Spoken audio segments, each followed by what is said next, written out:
저는 제가 살고 있는 세계를 그리고 있습니다.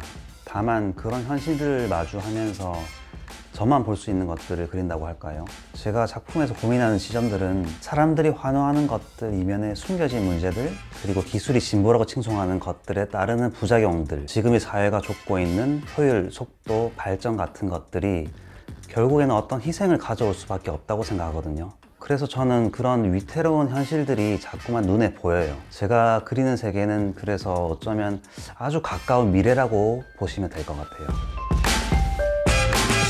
어떤 걸 삶의 중요한 가치로 바라봐야 하는가에 대한 문제 제기로서 재앙이 닥친 어떤 세계, 혹은 그것이 휩쓸고 간 이후의 세계를 그려내는 것 같아요.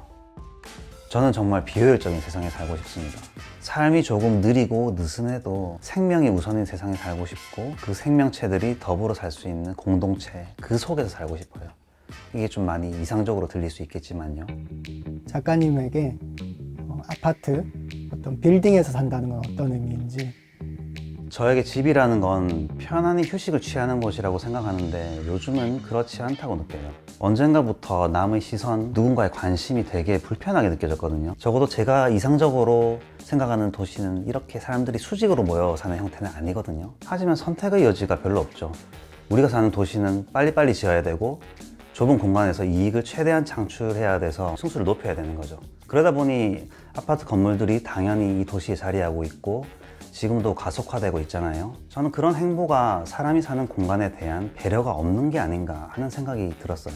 그리고 우리나라에서는 멀쩡한 건물도 조금만 오래되면 부수고 재건축을 기대하잖아요. 사람 사는 공간이 재산 가치로만 여겨지는 그런 현실이 저는 비현실적으로 느껴지더라고요.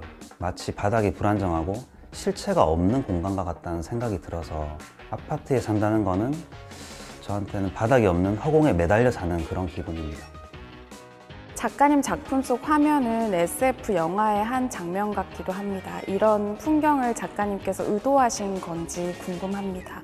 아니면 작가님이 담고 싶은 화면의 느낌은 어떤 건가요? 저는 주로 묵시록적인 장면들을 많이 떠올립니다. 제 머리 위로 늘어선 그런 건물들을 보면 그것들이 무너지는 장면들을 늘 떠올리거든요.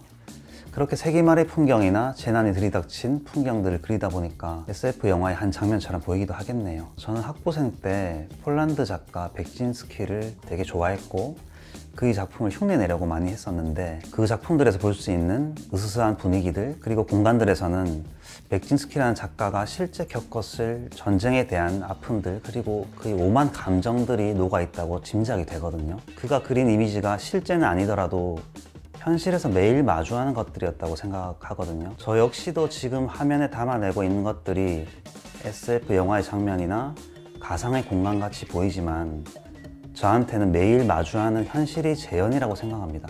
빌딩 숲 사이에 서 있으면 유리창에 비친 한 인간의 모습이 너무 작고 초라해 보이고, 또 그곳을 걸어갈 때면 건물들이 저를 위협하는 듯 느껴지거든요. 이건 마치 제가 사는 공간과 전쟁을 하는 느낌입니다. 서울에서 활동했을 때랑 부산에서 활동했을 때 차이점이라든지 어떻게 생각하는지 그런 게 좀 궁금합니다. 사실 서울에 있을 때는 대학원 과정에 있었기 때문에 뭐 이렇다 할 전시회는 참여해보지 않았어요. 주로 일과 작품 활동에 집중했던 거죠. 사실 부산에서 작업할 때보다 다양한 사람들과 작업들에 놀랍기도 했고 너무 반가웠어요.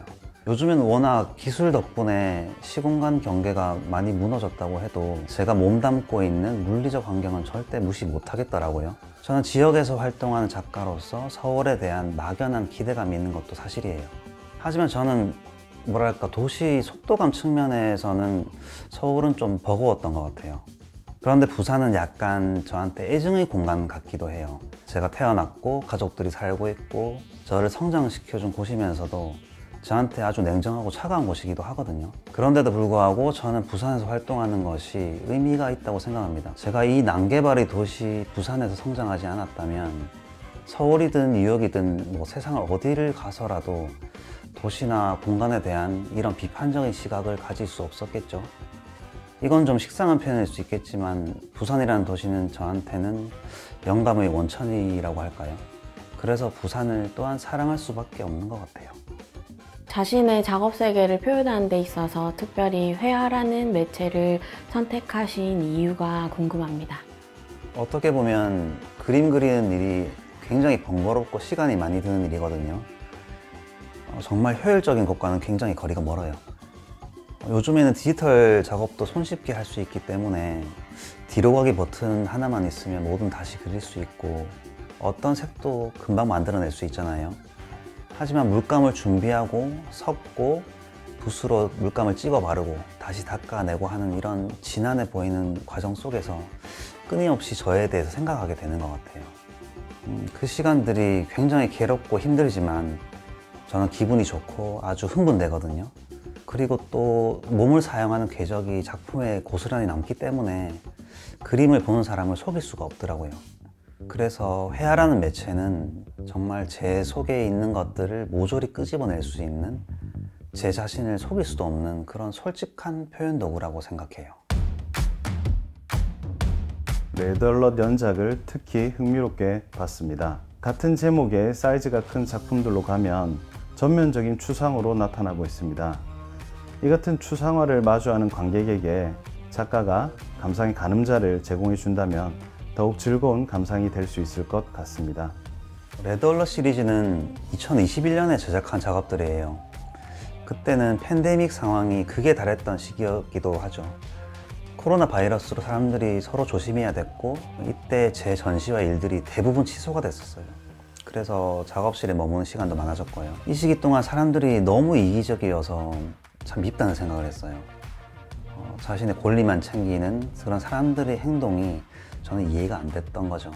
그런 팬데믹을 악화시키고 있는 사건들이 뉴스에 연일 보도됐고 저는 작업을 하면서 이 시대를 살아가는 작가로서 뭘 해야 되나, 무엇을 할 수 있는가라는 고민을 했어요.